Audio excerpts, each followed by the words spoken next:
Welcome back, Blueprints episode 4. We're recording this on a very rainy Memorial Day. Yeah. Hopefully everybody's doing good. So last episode, I think we did a pretty good job of taking people through our process from discovery call.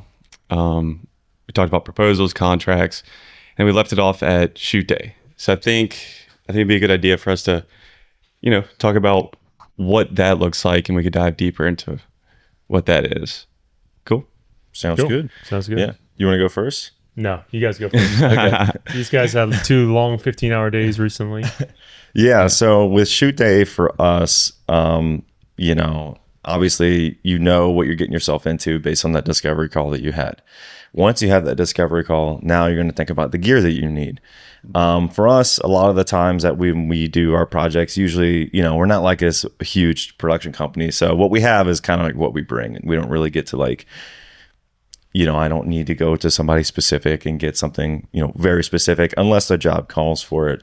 But for us, we bring 3 cameras, and that's our Sony FX6, our Sony A7S III, our Sony A7 IV. We do have the DJI Osmo Pocket 3, but that's just collecting dust in a deep crevice in one of our bags. But when we need it, it comes in handy. Yeah, we did use it. Yeah, like when we did the Super Bowl thing in New Orleans. Yeah, we use it, and people actually couldn't tell the difference between a Sony on a gimbal or that, given it was used for very creative transitions. But I mean, it takes a good colorist though too.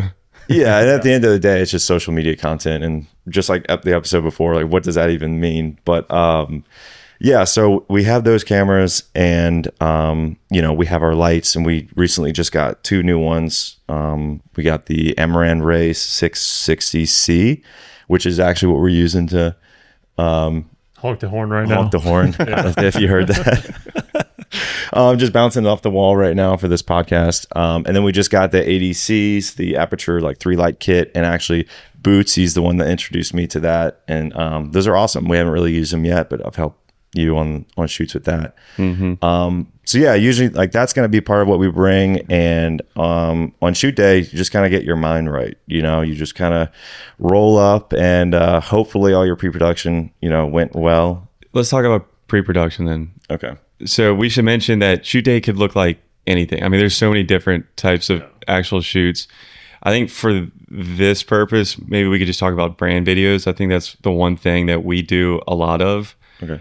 And if you don't know what a brand videos 99% of the time consist of interviews with key players of the business. So if you're doing a law firm, it's like the partners, and it's a nice interview setup. And then you lay your B-roll on top of the talking points from the interview.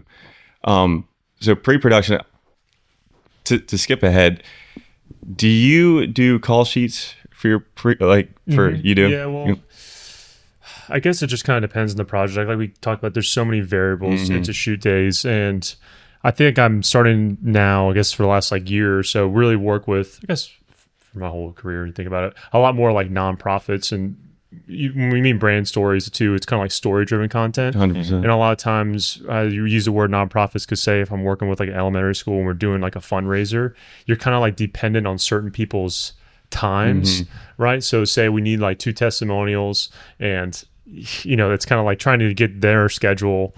Sometimes doesn't really happen until the last minute or whatever. So it kind of just, what's the hardest thing to get? Okay, the hardest thing to get is people's schedule. So let's start with those testimonials, and then from there we can block off the B-roll, the setup, the arrival time. And I'll usually just do a schedule.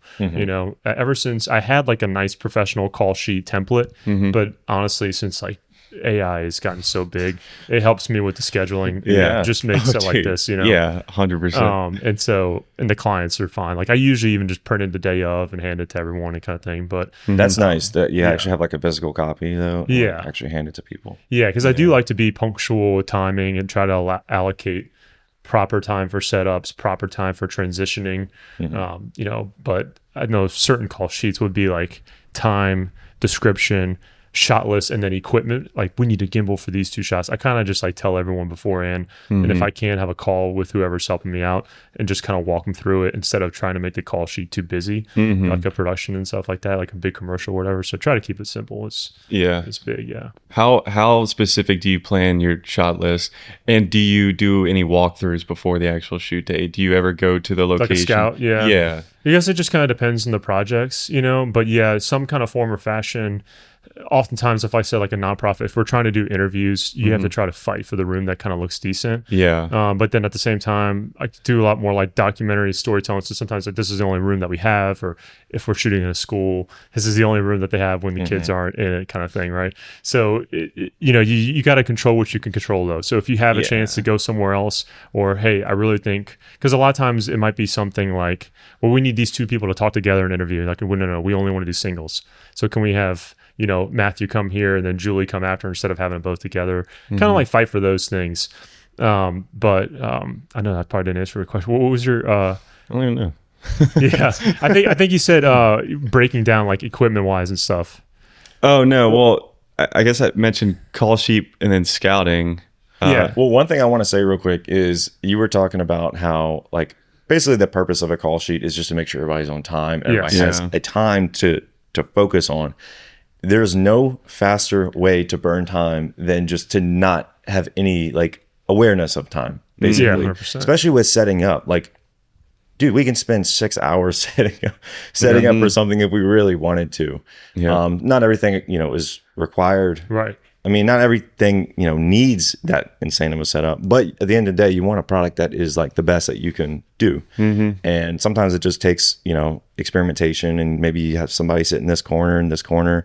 Like, how many times do I get you to sit in a chair? I'm like, let me look at that. Yeah. Nah, this light needs to be moved like 2%. I always try to at least do like an hour to 90 minutes for an interview setup. Yeah. We usually say about an hour. That's what we, So like, for instance, if they say that the testimonial can come in at 9, you have to say, I want to get there at 7:30, and I'll be done loading in at 8, and we'll set up from 8 to 9. And usually, I hate to say this, but usually 9:15 is when we start, because you need like almost like an hour and 15 to set up. But it'll always take as long as you're given, and you'll always use as much space in the room as given. Because like we can. I always make the joke like you could have, let's just say like a football field. Somehow we're still going to be backed up to like the end zone, shooting at the other end zone, just because you want to get, I guess, it's like the depth of field. You want your subject to be as far away from, the wall as possible. And that is for more like interview situations. Yeah. I think let's just talk about interviews for a while, because I think people are going to really connect to this, because that's like the basis for so many videos. And one thing I think all 3 of us do really, really well is we utilize our spaces, because we know more than most how to use the space that we're given.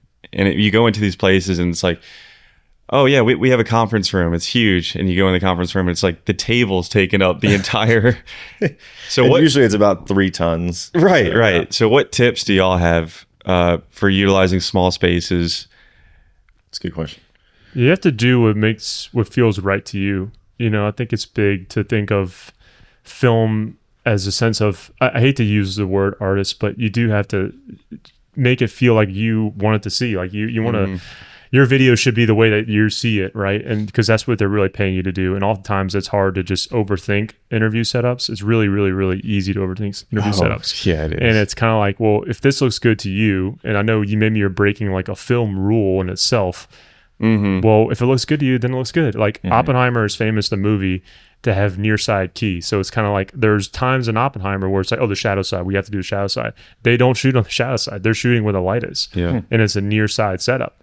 And you're like, this is breaking a rule, but no one's saying that it doesn't look good. Right. You got nominated for best cinematography. Right. So it's like, you have to do what kind of makes the story and everything feel right. But also, I like to think it needs to feel really, really natural.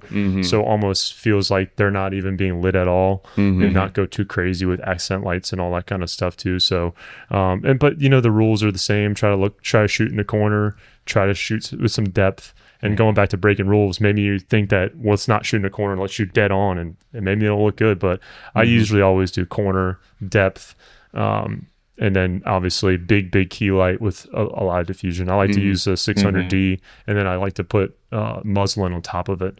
And the muslin's almost like an ultra bounce, like a super thick, but that's just kind of like what I like. Yeah, using those Harbor Freight clips. Oh yeah, it doesn't look good. Yeah, it doesn't look good, I guess, from the outside, but in the camera, it always does look good. It always looks good, dude. I just did like a PBS documentary, and we were really running and gunning. And but the second day, I guess it wasn't as much running. We had like a 90-minute setup for an interview, and I was like, "Can y'all like can you use this like muslin? Can we use this muslin thing? Trust me, it's gonna look janky, but it's gonna look good." And the DP was like, "Okay, dude, let's bring it out." And sure enough, we're like, "Dude, this looks sick. Like, it looks good." How powerful of a light did you use for that? Like only 600D. Okay, Yeah. it was your light that you brought. Yeah. They rented cool. most of my equipment. They rented my C80, ADCs, 600D, tripod, director's monitor. We had a sound guy handle all the sound stuff. So that's so nice. Yeah. My boy Thomas. I got him on the job. Nice. Me and Thomas are working together for like 4 years now. 4 years. Yeah. Shout out Thomas. Yeah, dude. He's the man. That's sick. I had a bunch of audio questions. I got to get into it.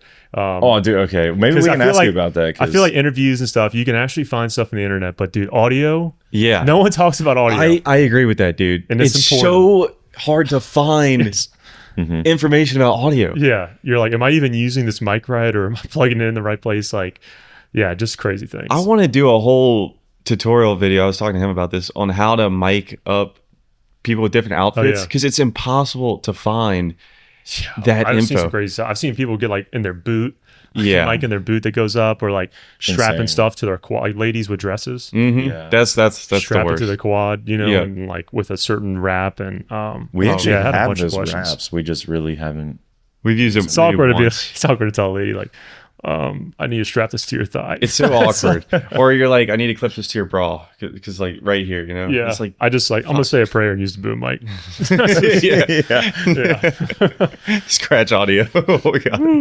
I think. I got two different things to say, but I'll start with the interview setup. The first thing that I think about when I'm in a room, when I'm tasked with, we're doing an interview for this person, the very first thing I'm thinking is, what's this person's role? What's their position? Because that is going to totally define, the type of setup that we're in. Not always, but for example, if it's like a CEO, maybe you want them at their desk. You want them to be like almost presidential. Yeah, exactly. And then maybe if it's like a volunteer, you can get a lot more like broad with it. You can put them in a hallway. You can put them at a conference table. You can put them anywhere. Or standing up. A volunteer actually standing up makes a lot of sense to me. It's because how would you describe that? I always try to look for the words to, it's like more casual. It's casual and it's friendly. It's like you want it to be casual. You don't want the volunteer to look presidential at a desk. You want them to be the everyday person. Yeah. You want to say that's me. I could see myself. I guess some people would argue though that sitting down is more casual than standing up too. Yeah, I guess it's so situational, It's just whatever we've seen in the past is like what has defined the future. Well, it's almost like no wrong answer kind of thing. It's kind of like dude, there's so many rules. Sorry, I know you. No. So that defines how they're going to be set up. And so that's what I think about first. Next thing I think about is how far away can I get the subject from the wall? Everybody likes that creamy bokeh, that out of blur background, and sometimes you really need it because I know, for example, we were filming that in that room, and they had kind of like the cracks in the wall. Oh yeah. Now for that, it was okay. It didn't really matter. And Yeah. I actually think the frame looked good enough that even if you did see it, it wasn't that big of a deal. But maybe the room doesn't look that good and you want to kind of hide the fact that it doesn't look that good. Well, you just get a lens that can go as low as it can go and then try to get them as far away from the wall as possible. Do you guys like to shoot wide open every single time? I will say sometimes on our B cam when we do a B angle, like we have an 85 1.8 that we use pretty much every interview. Sometimes it's actually too shallow. Like it'll only get one eye. Or it'll I often bounce between them, especially if they're 2.8 moving and animated. So then I'll go to like 2.8. Yeah, that's what I do too. Yeah. But there's no right or wrong. Just whatever looks good, whatever looks good, whatever but feels A-cam, good. it's usually always wide open because we don't always have the luxury of like set design. If we had if we were able to really meticulously, figure out the background. Yeah. Then probably not. But yeah, otherwise wide open. Yeah, so I guess if I were to break it into steps, the first thing I would do is what is this person's role? It's going to define a rough scope of like how I'm going to set them up. 2 is where can I position them in the room? How far away from the wall? And 3, I'm looking for windows and the lights that's already in there. Because if we can make it look motivated, which is kind of what you were talking about, if you don't want it to look like they're lit up, well, you want something that's motivated. And whether that is like, you know, we have a window right behind this camera here. Maybe if we were to flip it around and you wanted to set your subject right in front or maybe to the side of that window, you put your key light the same area that that window is. So that way it looks like the window is lighting them. So that's a pretty specific example, but just thinking of it as like, how's the way that I can make it look the most natural? Natural is key. Yeah. That's Yeah. All right. Natural's Now, key. quick question: lens choices. What do y'all like to do for the 8 camera? 35. So 35 1.8. We actually Good man. don't have. It's a Sony 35 1.8. We actually don't really have that many lenses. We've got 3 lenses, and for the first probably 2 years of when we first started this job, we had 1 lens, which is insane. I can't even believe like saying that out loud. Like that's crazy. No, dude. There's movies that are only shot on 1 lens total. Yeah, and I guess like we just, you know, we were new. I mean, 2 years doesn't sound like that long, but it also does kind of sound like a long time. But in this world, it's nothing. Yeah. You know, people have been doing this for 10, 15 years, and they're still learning as they go as well. So we had a 24 to 105, which we still have. Use that a lot for documentary style stuff. So if kind of like running and gunning, you don't really know what you're going to get yourself into. That's kind of why we have that lens. But if we're going to go with strictly interviews, it's our Sony 35 1.8 on the wide, and it's our 85 1.8 Zeiss Batis lens on the tight. And I got to say, like, not to toot our own horn here, but like we've gotten like amazing results from those 2 lenses. Well, I think people, I mean, there's a huge misconception that you need.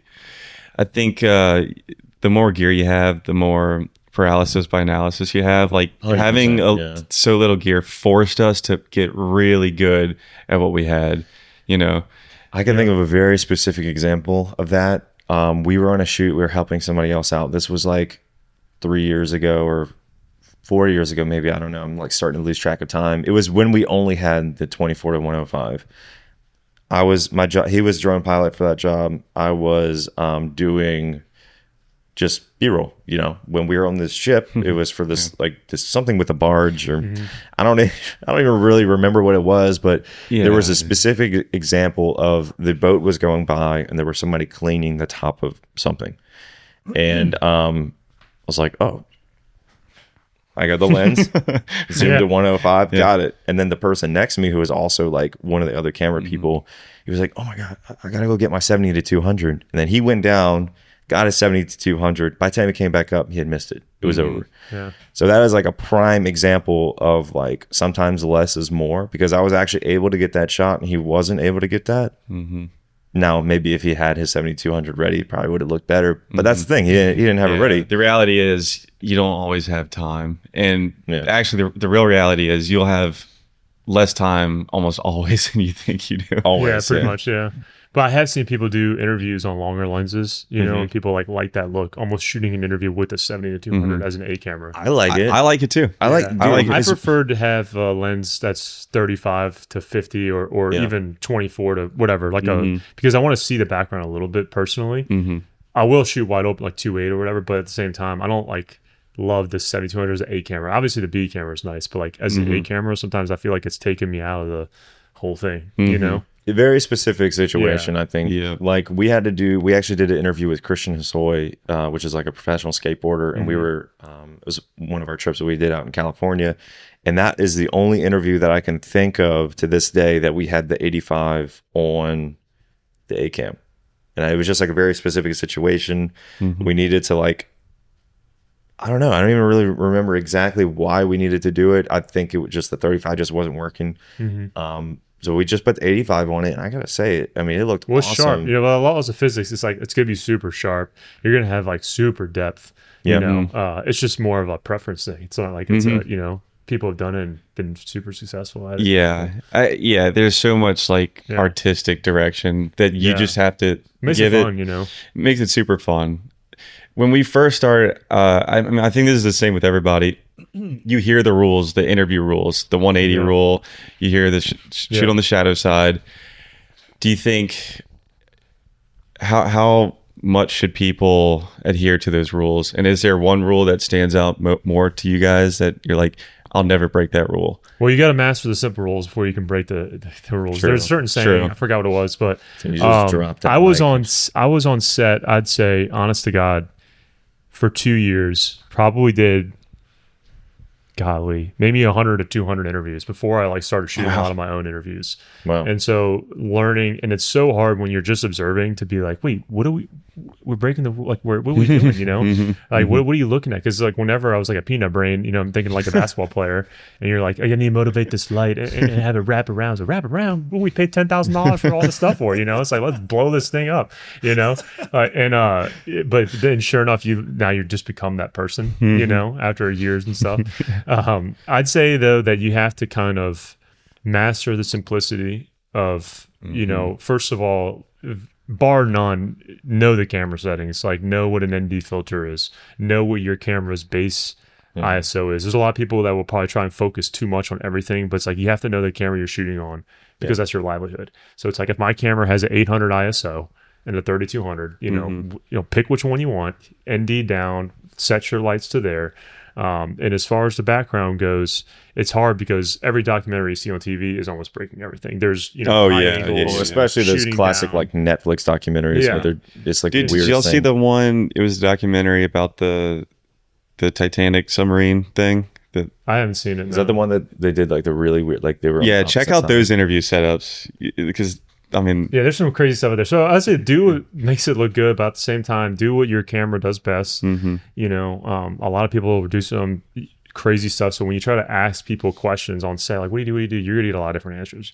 I know people that shoot interviews only on 12,800 ISO on an A7S3, and it looks incredible. You know, and they opened at like 1.4, just do it. It looks beautiful. The texture is better. The creator of the movie, they did the same thing. They shot on only 12,800 ISO because he preferred the grain of the sensor. Free tip for anyone out there, you got to get the American Cinematographer magazine. Okay, it's a subscription. I think it's like $50 and you get one magazine a month, and there's so much knowledge in there from all the DPs in the world that talk about their stuff. And a lot of people, Sony Venice, will shoot on 3200 ISO outside, and you're like, what? That's like, we're supposed to do the lowest possible, you know? And it's like, well, I love the grain of the second base ISO. So that's what I shoot, and that's I cool. work up from there. So there's like different techniques and tools, but you got to master the simple stuff of like depth of field, where to shoot, more so than that. You don't know, mess up your shutter for... Yeah. I think those are... That would be my... Actually, I didn't even know what my answer was until you just said that. I mean, it doesn't really pertain to like an interview, just more filming in general. Yeah. Pretty much never break that 180 shutter degree, you know, rule. And basically, if you don't know what that is, you know, it's just you're doubling your frame rate just in your shutter speed. So, for example, if we were shooting 24p and...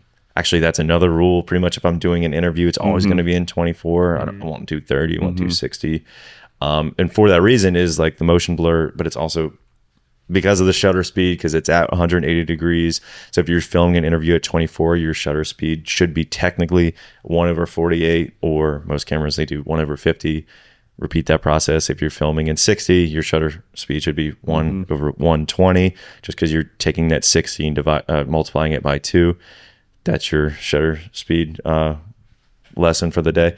But yeah, that's pretty much my rule. I'll never break. I just like how it looks. I think it looks the most natural. I always try to tell people if they don't really understand, like at least for an interview, like we film it like you see with your eyes. You know, move your hand like that in front of your face. That motion blur, that's the most natural. That's what I like. I think that's what a lot of movies are filmed in.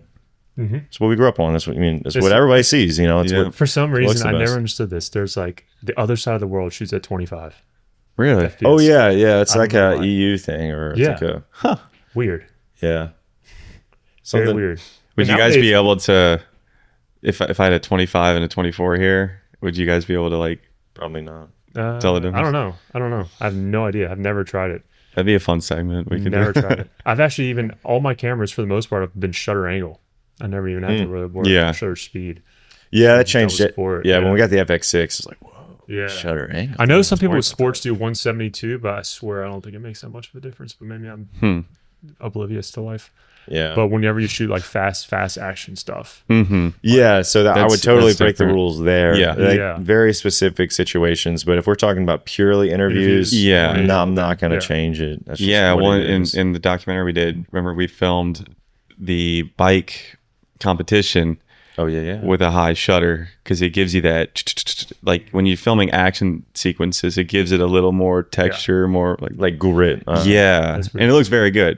But again, you wouldn't do that for interview setups. yeah, And I think you would film maybe those on a high shutter speed if you wanted to capture each frame of like Yeah. the individual moment. Yeah. Yeah. Because it's so complex, that you want to be able to see it all. You don't want to just like Yeah. have that motion blur come through. But if we're doing like B-roll, like verite, yeah, I'm always pretty much in 24, or I'm doing like 180. Yeah. For interviews always. So how has our interview setups evolved since we started to where we are now?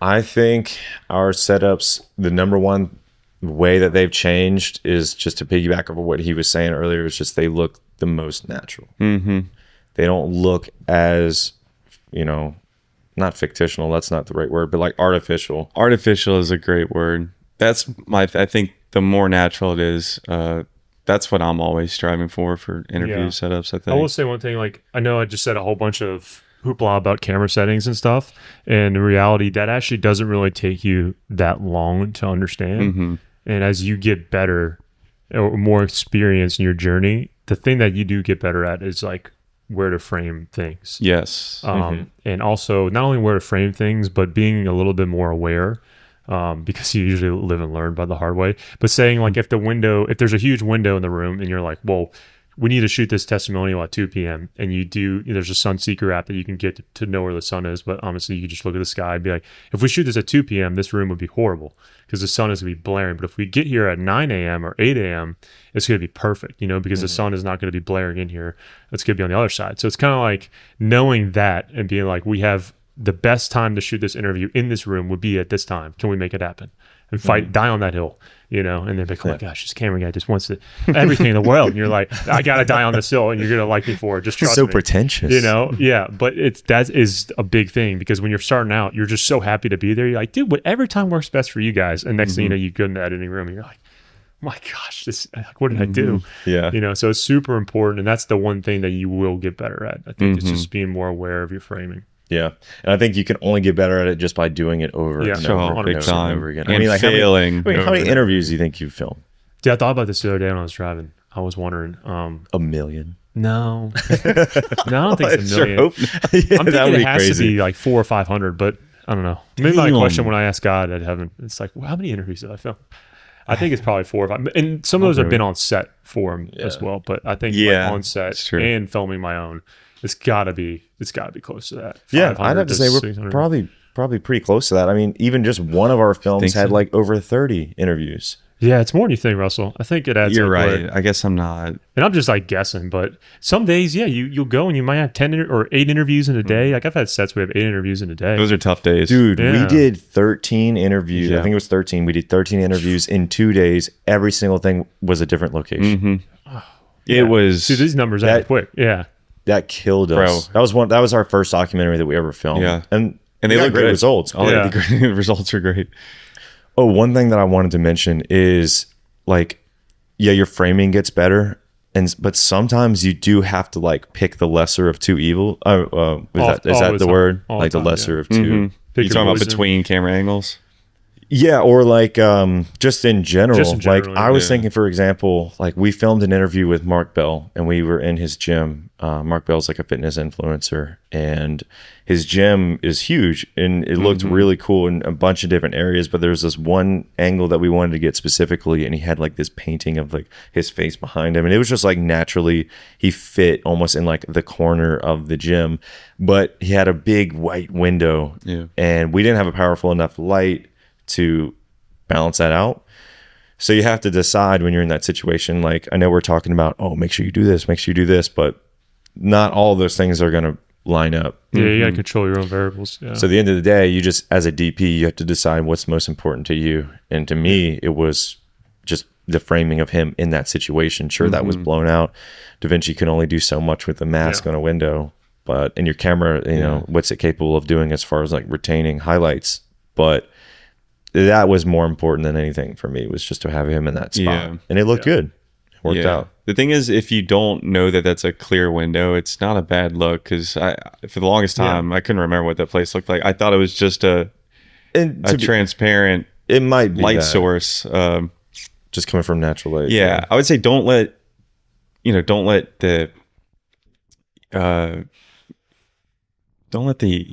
your decision what the interview setup should be make or break the entire situation. Like that could have been something that could have easily turned into hours and hours of, it's like, the reality is you just got to get it done, you know? Like, I was reading like Roger Deakins' book, and he's like, he got in trouble basically for not doing a backlight, and he's like, this isn't the first time that I've never used backlight. I do it all the time. He got in trouble? Yeah, because they're like, why is there no like separation from the background? He's like, it's because I thought it looked fine, it looked natural. Yeah, you know, so like, this wouldn't be the first time I've used it. This is like when he was starting out, though, I guess. So this is like one of his first few. Wouldn't be the first time I've never used a backlight, and you just think.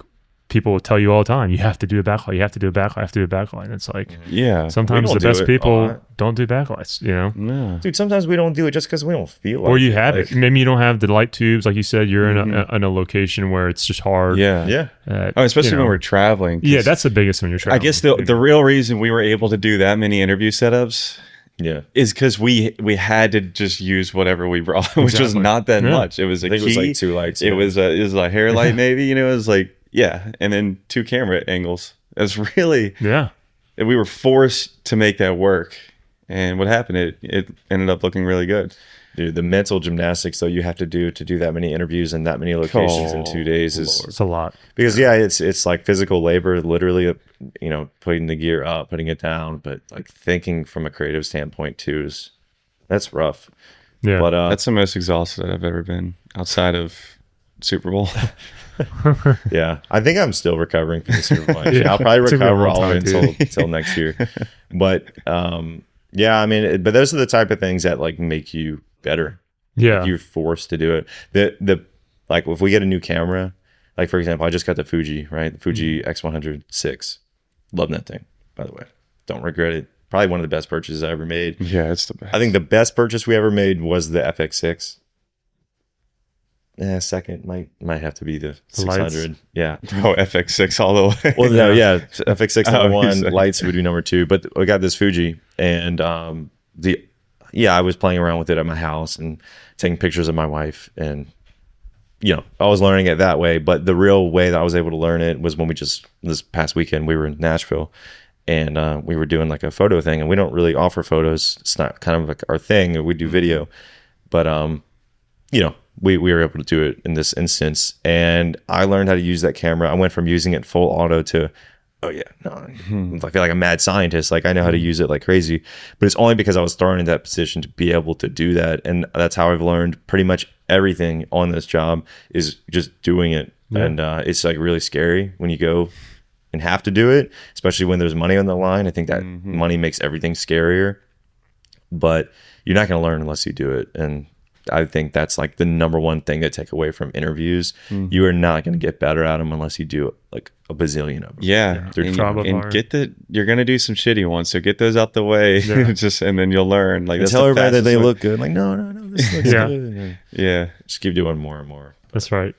I like doing interviews. It's like it's my favorite part of the job by far. Me too. Yeah. I mean, it's like literally like you're putting together a puzzle. That's how I've always thought of it. Like you have to make this room work. Go. Yeah. Like, okay. And I love the human interaction of it, you know, hearing different people's stories and what makes them tick or what have their involvement in whatever project you're working on. I think that's honestly the most rewarding part, you know. And the satisfaction that you get after, like, they're really nervous and then they first start, and then when they leave, they just feel like, I did an interview. Oh, yeah. Like we were talking to, little off topic, but we were talking to Robbie Klein, who's a photographer. And has this project where he's been taking photos of just like everyday people.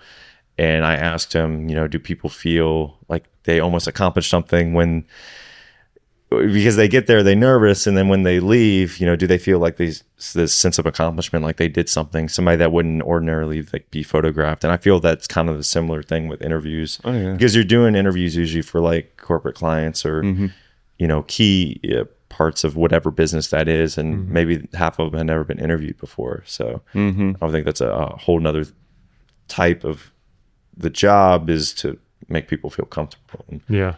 Oh, I'd say that's almost all of it. I mean, the results are almost completely dependent on how comfortable they feel. And it can be hard, like very especially when they're trying to tell like personal testimonials too, like of a tragic thing that happened to them, or about some big event in their life, and you're just like, I don't know how I would feel comfortable with 3 cameras pointing at me, you know, with big lights and stuff. And they just get in the flow state, I think. Yeah, you and just got to be really. Due to you're just you. Just you got to be very charismatic, empathetic. You know, answering questions is definitely a skill that you get better at as you just kind of keep going and stuff. And 100%. Oftentimes too, there's some people that maybe have had a personal connection with them that they're talking to, you know, and you're just in charge of the camera, but dependent. Right. You got to be ready to step in. You know. Well, imagine it's like the most beautiful interview setup you've ever done, and the person is extremely robotic, and then they don't look good. I mean, that's like the importance of actors too. Like when you're doing an actual film, I mean, it's like, you know, it just doesn't. It could look as beautiful as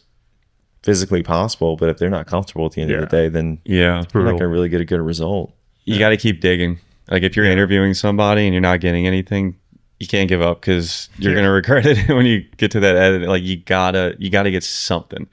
And what we do a lot of times is at the very end of the interview, I'll sort of bank some of the lines they said, and I'll get them to repeat. It's something they said. Pick an angle that where you're going to fit them in. Yeah, I'll say, okay, you said, you know, that blah blah blah blah blah. I need you to repeat it just like this, and then. Oftentimes, I mean, how many times are we using that line specifically? Yeah, because usually they're warmed up by the end of it too. Like, first like 2 minutes, you can almost maybe treat it as like a throwaway. You know, it's just. I mean, even with us with this podcast, it's like the beginning might not always be the best, but then you kind of we sit here for 4 hours. The first 5 minutes was shit. Well, I'm warmed up now. Let's go.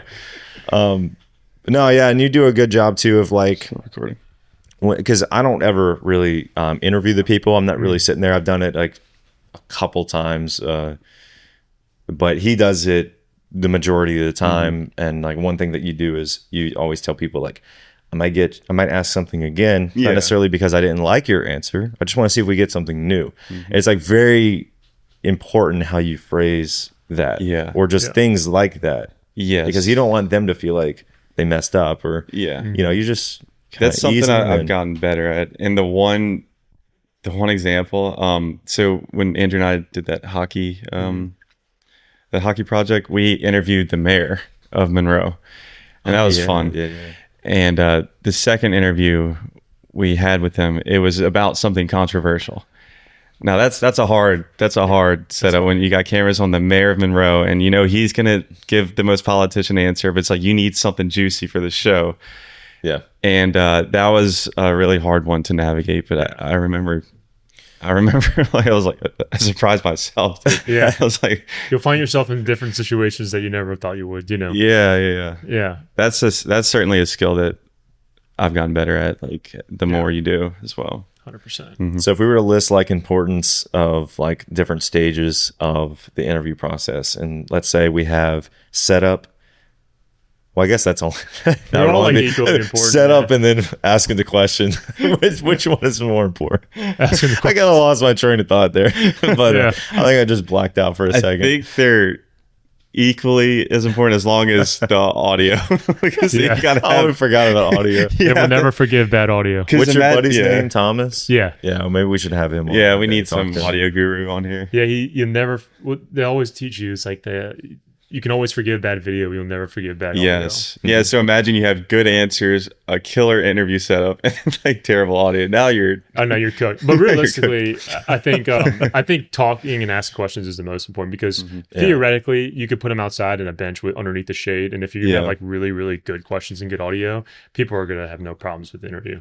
You probably could even handheld the camera on like and legit just do an interview on your shoulder.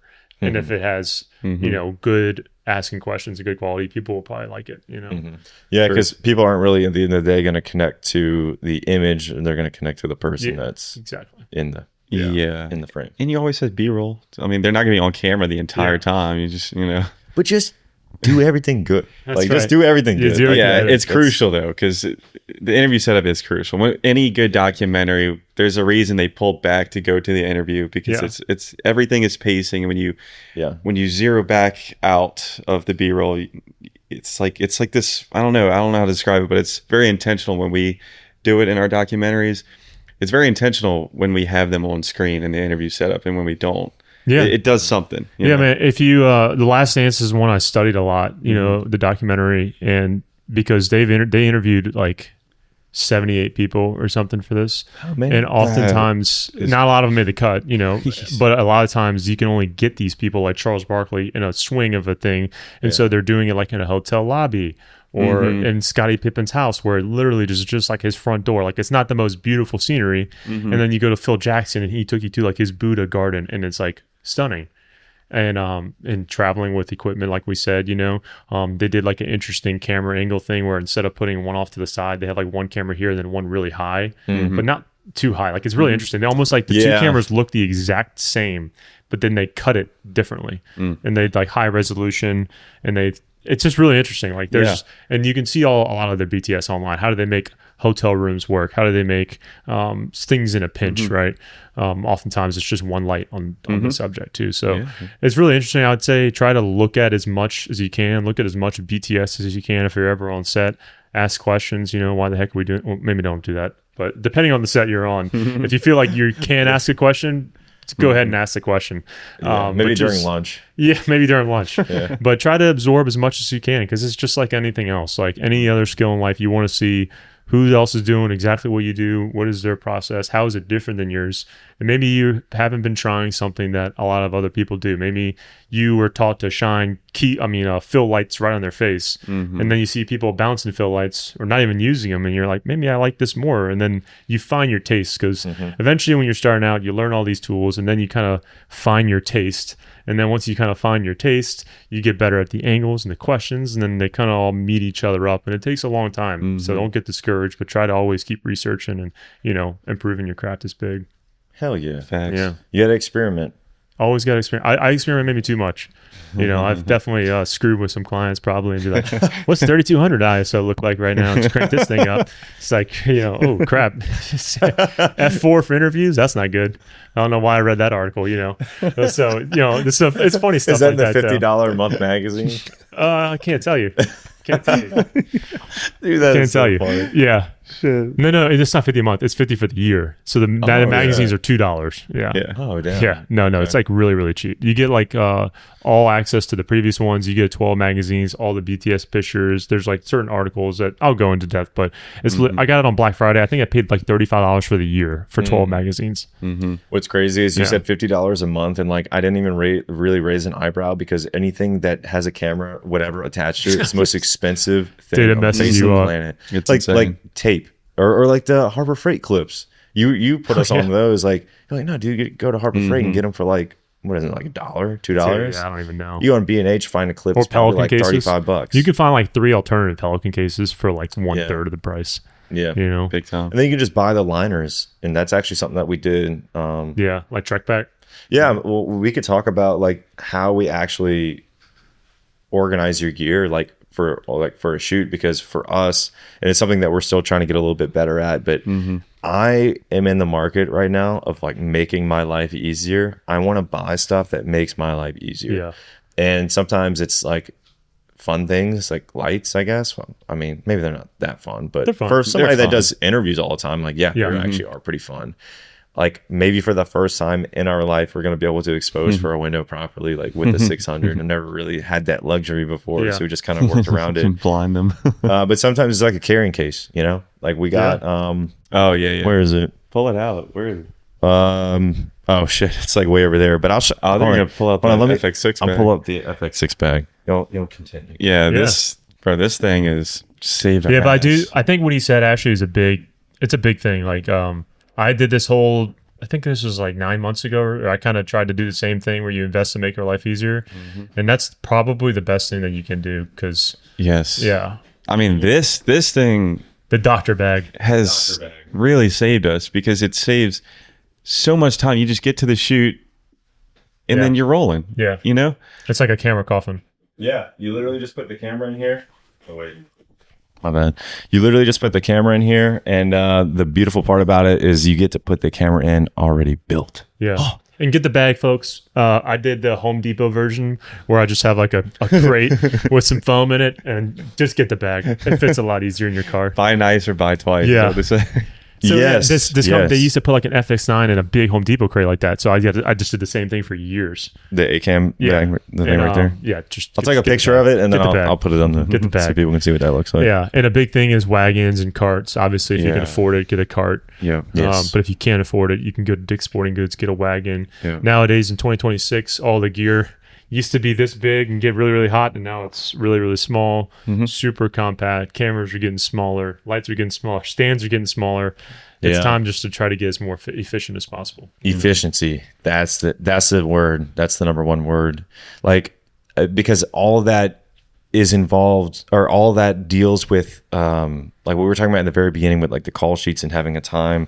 You know, we would love to say, yeah, it's going to take 3 hours to set up your interview. It's not. It's just not the case. Like most of these business owners, they don't have 3 hours to have you just sit around just for them to get one interview done. And okay, well, let's say we can't do 3 hours. We can only do an hour. Well, how do we make that work in an hour? Sometimes it's just having things already built, like that bag. Yeah. Sometimes it's just having, smaller stands that you can like fit more in one go and like bring them in. I don't know very specific examples, but it's just a matter of like making things more efficient. Yeah. The better we get at our craft, the quicker we're able to set Make things up decisions too. and- Yeah. And that's the big thing is how quick can you make decisions, and that comes in Yes. on the biggest stage too. Even if you have 3 hours to set up, you still have to be able to make decisions very, very Yes. quickly. Yeah. If you set these up and the producer comes by and says it's too dark or I don't like this, whenever he says it's too dark, you need to be able to tell Jerry, I need to go get Jerry, go get me a bigger source and put it through the window and double diffuse or whatever. I'm gonna drink my cappuccino. You do your thing. That happens on the biggest level. So it's decision making is a real art and not overthinking.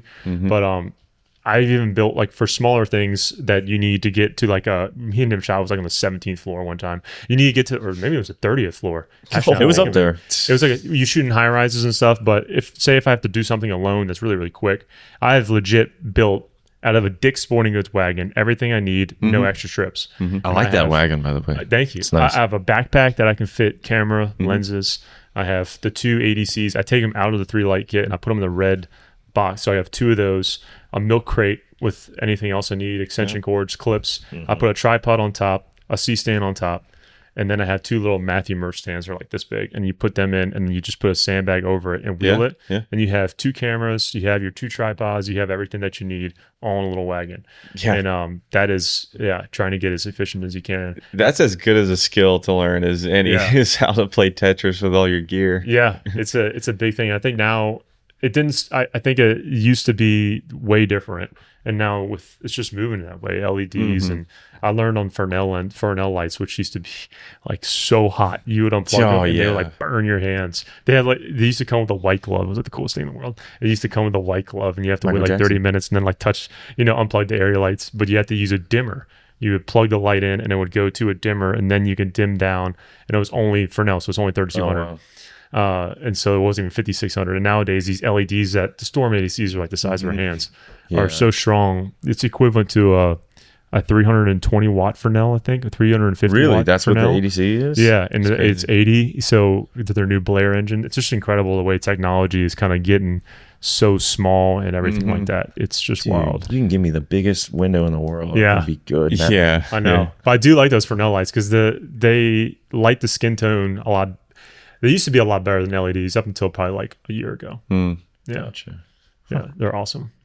A little off topic, but speaking of technology, you sent us that was an article. What were they filming? A soccer game? Oh, all MLS iPhone? game. Oh, Yeah, MLS, MLS okay. game on a- Yeah. Well, the Apple TV, they do like a thing with them. But Yeah. Thoughts on that? And then Thursday Night Football, I saw this guy on the thread was like oh, I use them every single Thursday Night Football. They basically got like a PL mount for an iPhone and shoot like legit cinema lenses that are like this big. Yeah. Well, what's the movie they just shot? Was it the 13 years later? Is that what they shot? No, 26 years later. Yeah. Okay. 26 years later. Yeah. So that was all filmed on iPhone, right? I don't know if the whole thing was, but I guess it was a big deal because something was filmed on iPhone. Yeah. But it's like if you iPhone look, did something if you look Scary into future. it, they're still like rigging out the iPhone. Oh yeah, you rig it out. Yeah. But still, dude, they're using that as a sensor. It's like, what? Yeah, I saw the scene that they did use it, and they had like 20 iPhones all in this like half semicircle for a specific. I never saw the movie, so I don't know what particular shot, but I can imagine they had them all rolling at the same time, so they could do some weird like camera magic. So I don't know if that was the only thing they used it for. Nowadays, when they came out with it can shoot ProRes RAW or at ProRes. It's like, oh my god, it's a camera codec. So it shoots what it looks good. Area shoots in from what I've seen. ProRes. So it's like, oh my gosh, it shoots the same codec as the best camera in the world. Yeah, it's insane. But if you're a good colorist, you can make anything. If you're a good colorist, really. and you're also like, it still doesn't diminish the importance of lighting. You still have this crazy lighting on movies. Yeah, you need to have important lighting because then it's gone. You can make any sensor look good with good lighting. Exactly. But, it's just kind of crazy that if theoretically 5 or 10 years from now, it's all going to probably be iPhones, which it's insane. How I feel about it. Yeah. It's crazy. If you can have one, if you let's say, yeah, my question sucks. No, dude. No, I'm playing. No. I am genuinely curious. If you, let's say you have a shoot and you can only bring like one piece of equipment, and let's just say if you choose a camera, like a lens is going to come with it, but like, what is like one piece of equipment that you literally like couldn't live without? Maybe that's the best way of putting it. Wait. So, all right, so one piece of equipment that Let's I can't just live say without. one piece of equipment you couldn't live without. So we still had a like if you production lost it company. today, you would have to buy it today, like already again. Well, can we? I guess maybe how about this? It's one thing we live without that's not a camera or like a mic. Can we phrase it like that? Sure. I'm cool with that. Because I feel like it's like if there's something I lost today that I need to get tomorrow, it'd just be another camera. Well, I guess like more specifically, it would be like we have 3 cameras.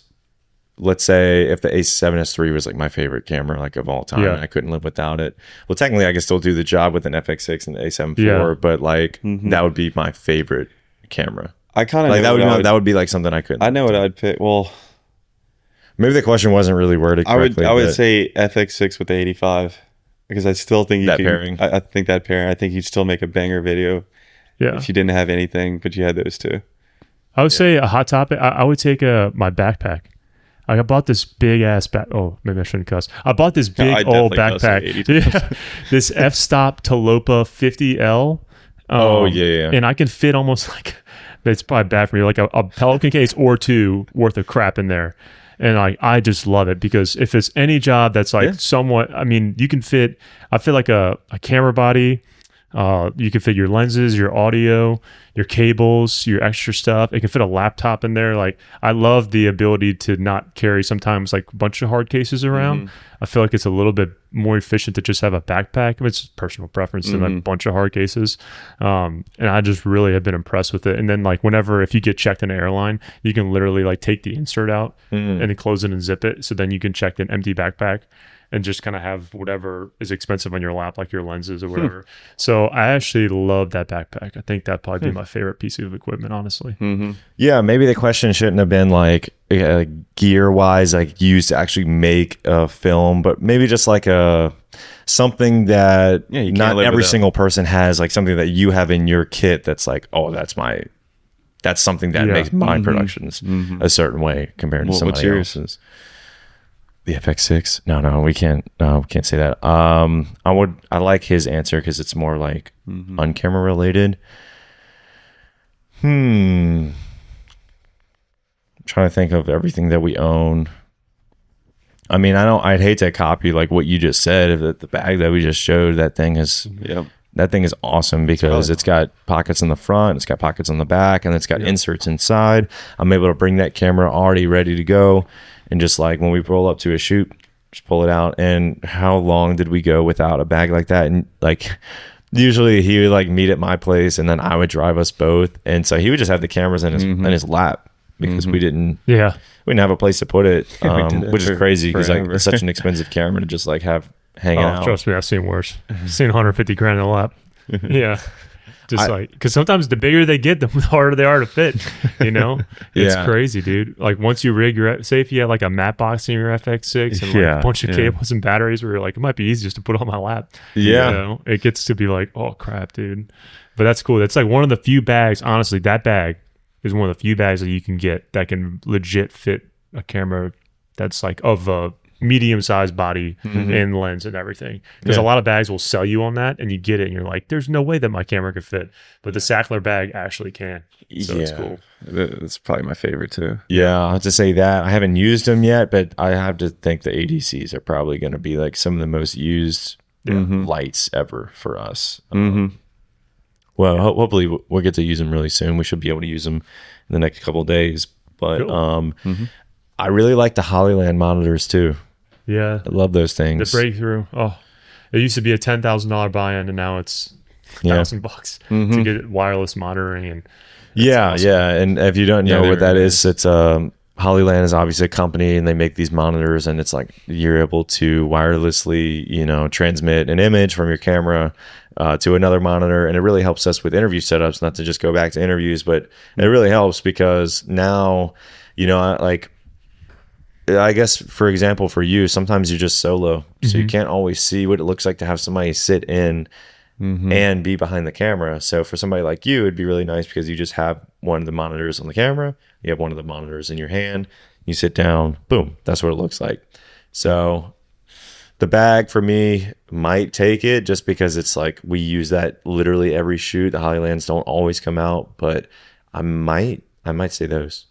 That's awesome. Because when you need it, you freaking when there's in a situation arises where you can use it, it's awesome. Yeah. So what I want to do is maybe next episode I want to do a tier list of all the gear, and we could do like grip equipment tier list. Like favorite brands or saying like all of the above. Yeah. Like what's your what's like the best? Like you're saying like what's more important, audio or grip, or you're saying like in the grip department? In the grip department. Oh yeah, we can bang that easy. Like a C-stand probably. Yeah. One, I mean, just having that. Yeah, but not for every situation. So, but yeah, no, that'd be interesting. Yeah, that'd be fun to do. And I also want to do. It'd be fun to have a segment like show you guys different frames of movies, and then you try to figure out where the light sources are coming from. Wonder DP. That's some of my favorite stuff. Yeah, like breakdowns. That'd be fun. Yeah, it's pretty cool. But then sometimes you're like, oh, I got it completely wrong. Nowadays, though, it's like they build all these things so custom that like oftentimes you're like, the light is, the ceiling fan is set to 32. Yeah. No, dude, it's no ceiling. And everything's like 100 sky panels on the ceiling, no roof. And they just kind of get to play, you know? Have y'all seen those those Unreal Engine setups? It's like a giant cyc wall. Cyc walls. Yeah. So they just have an interview set up, and it's like, okay, I want to be in New York right now. Yeah. And it's in the lights. So I haven't seen that look too good, I'll be honest. Like I've seen some results, and I'm like, I've only seen like one or two that look pretty decent. Yeah. Like I thought the Matthew McConaughey did some podcast, and they try to make him look like he's in the Interstellar home. Oh, that was Chris Williams. Yeah, Chris Williamson. Yeah. I was like, this doesn't look like he's in at the home at all. I don't know. Felt weird to me. There's a fine line for me, at least, of it looking cheap, even though it's not. It's obviously not cheap whatsoever, but it's very, very fine line.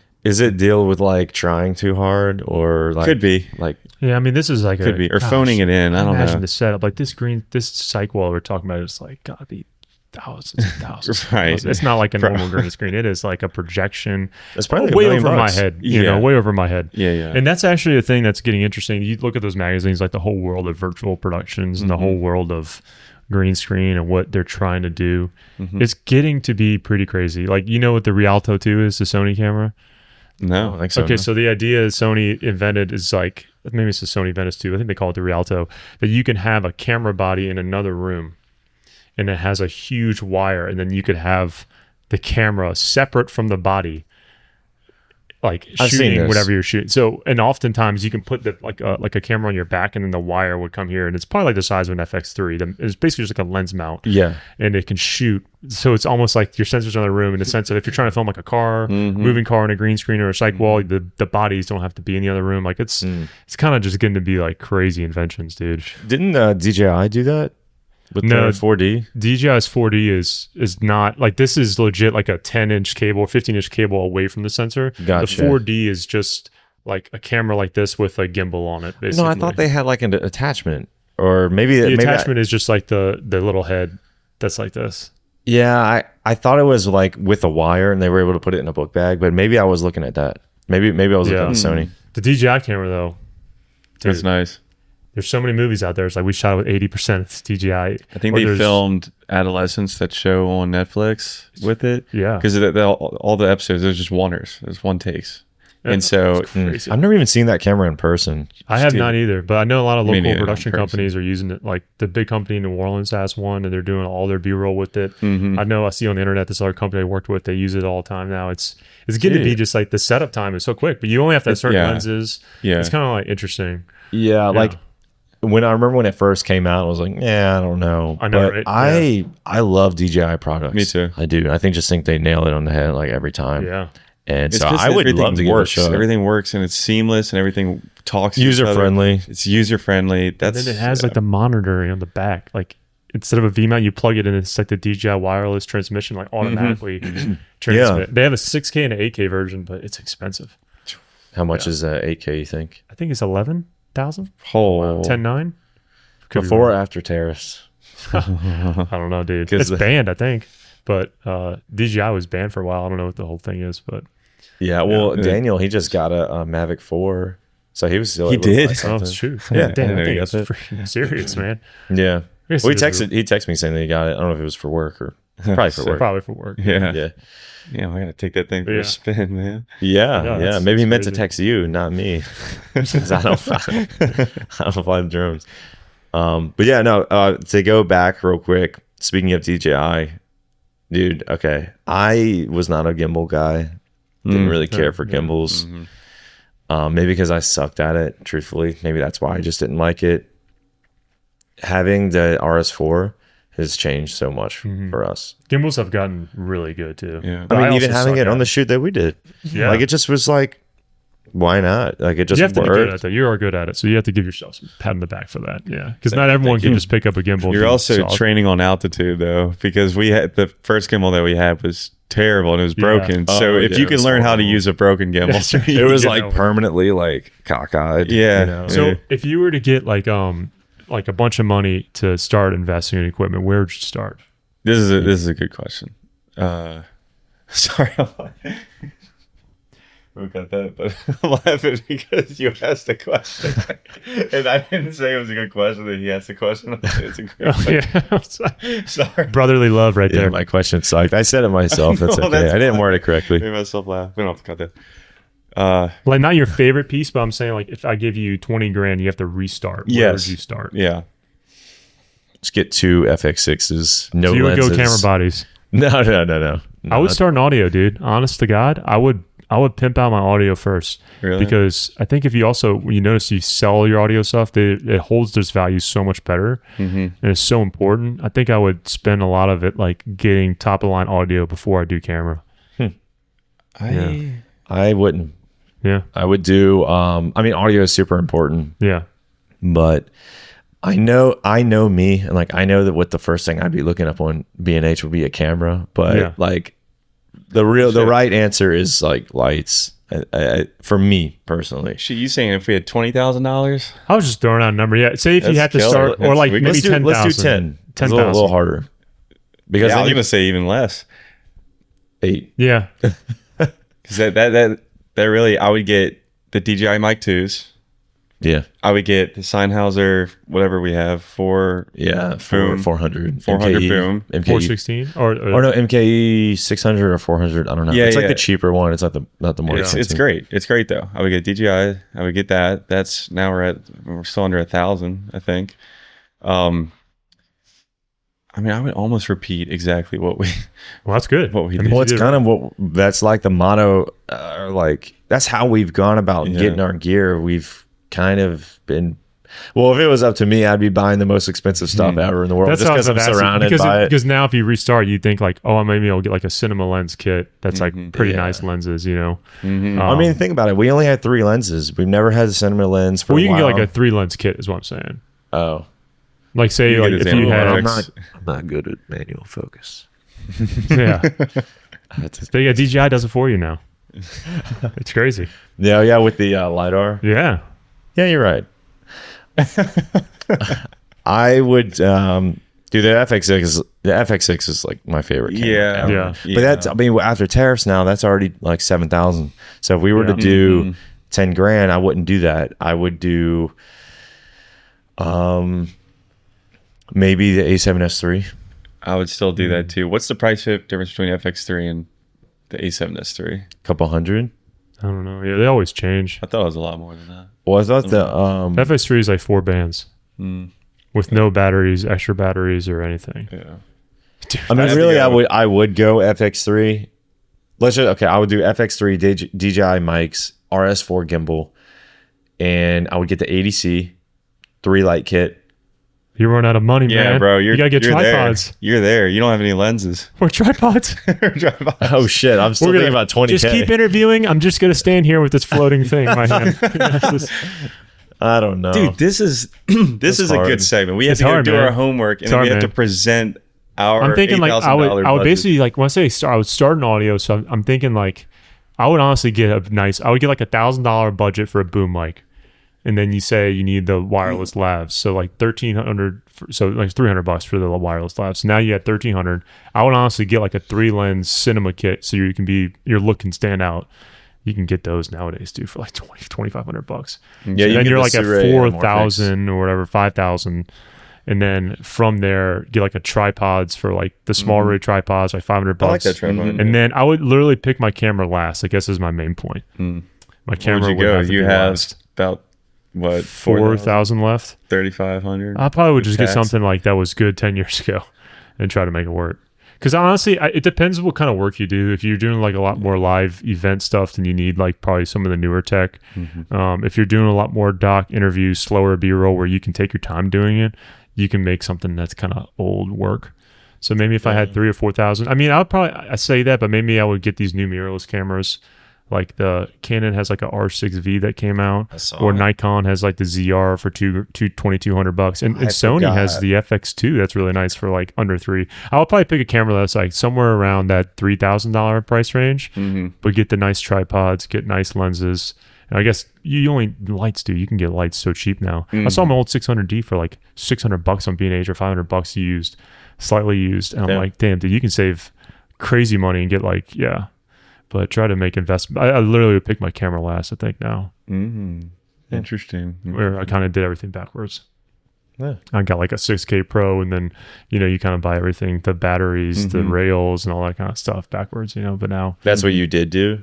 yeah, kind of. Well, I started off with a 90D. I mean, this is like years ago. And then I did lights and stands first, which was good because I still had the same light and stands I bought 3 years ago.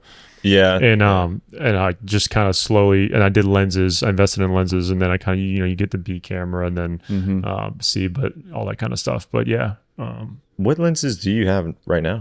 that's the only reason why I have a decent amount is because of the sensor differences. So, for instance, whenever I can't remember all this stuff that I got, but when I got the Blackmagic, it's a Super 35 lens, a Super 35 sensor. So some of the lenses that I have don't cover full frames. Then when you start getting like full frame stuff, it changes. Like your 35 will come like a 55. And there's nothing wrong with it. Super 35 is a great sensor. So I have a 18 to 35 Canon, and that's only covers Super 35. Okay. And then I just got a 24 to 70 used EF Canon. I have a 50 EF Canon, a 70 to 200, and a 40 Vespid Prime.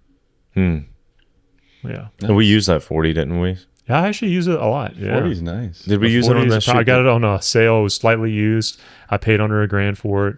Wow. Yeah, it was $867 or something. Now, DZO, the Chinese lenses don't hold their value very well, but it's a beautiful lens, honestly. Yeah. One thing that I would love to start experimenting with is the anamorphics. Yeah, and I thought that's what you were going to say. You should rent lenses. I've done it a lot where like I've rented and dabbled to see the differences. And you can literally, I used to tell my clients, like, I'll rent something. If you want to spend an extra like $200 to make it look really, really good, would you do it? And they always are like, yes. Or if you text them and like, I got like a really, really nice lens, can I stop by your gym and get some footage? Yes, please. And you can easily pay for your rental.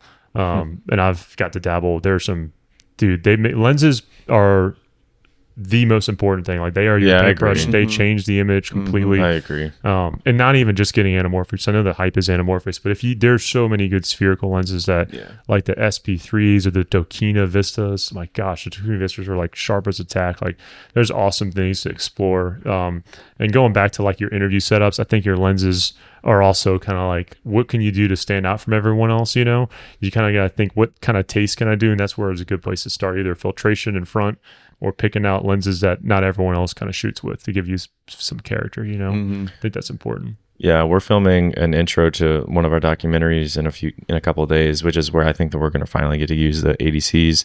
And it's like a really creative shoot. We've got some that's cool things that we want to do. And I was even thinking like, man, I wish we had like some anamorphics, especially I already admitted that I suck at manual focus. So now that the Sirui or whoever, you know, other companies too are coming out with like the anamorphic autofocus, I'm like, oh man, maybe it's time. You should rent some, dude. I know. I don't even know if we'd get them in time. Yeah. Oh yeah, you got time, bro. They'll come tomorrow. I've done it. Like lens rentals will ship tomorrow.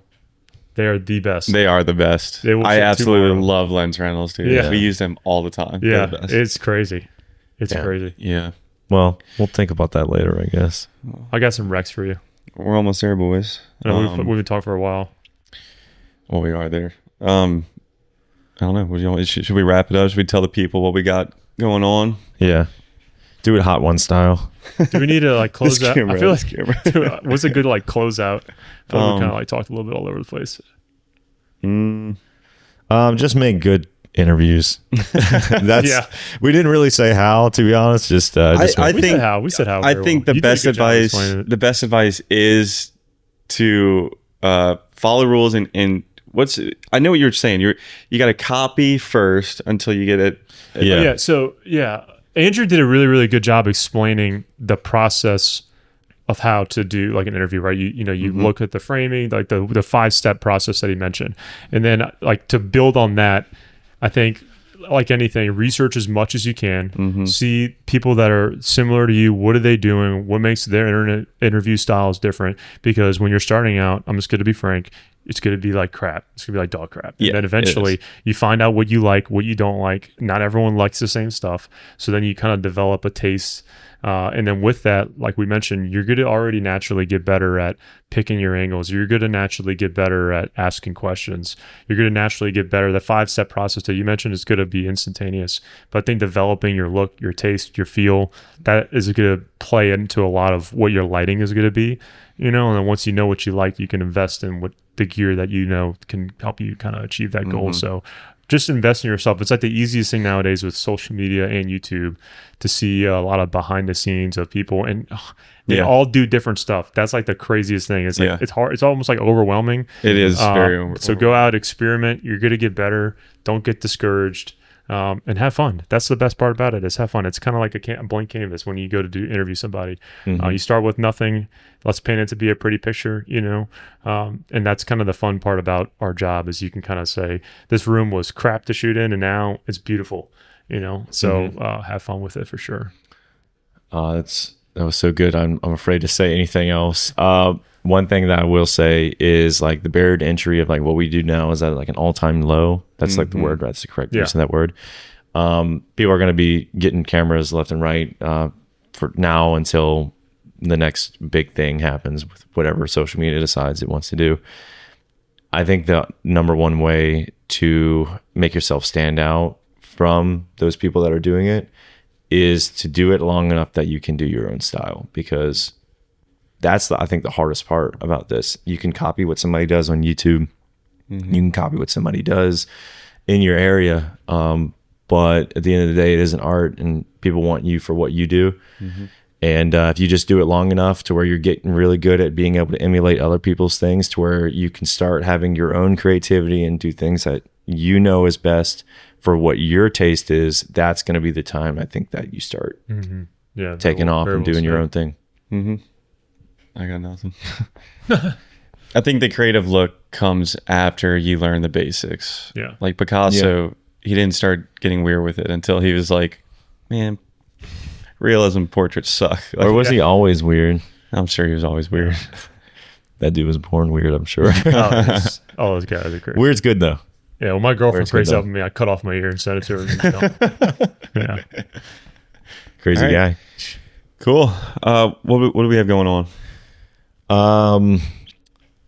Got some. Well, we always have we're working on a documentary still. I feel like we say that every episode, but it's because we are, and that's actually what we're filming this week. We're going to do the intro for it, or at least part of it, and I'm really stoked. It's partly why we got all this new equipment, just because we want to just elevate it and make it the best thing that we can. Our other documentary just got put on Amazon Prime. Well, I guess it's been out for a few weeks now.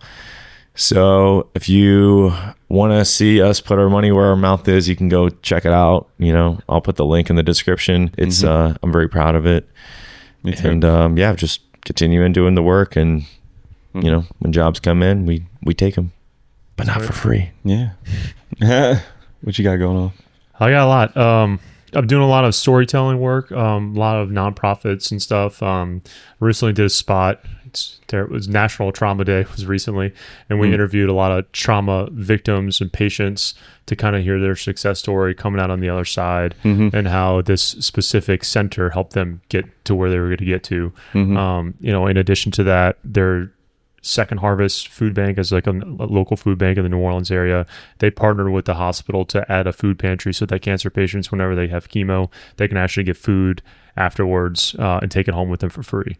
Nice. So they opened up like a first ever food pantry in the hospital. And this hospital is it's a level 1 trauma unit, and it's a level 1 burn unit. And it's the only level 1 of both of those in the whole Gulf Coast.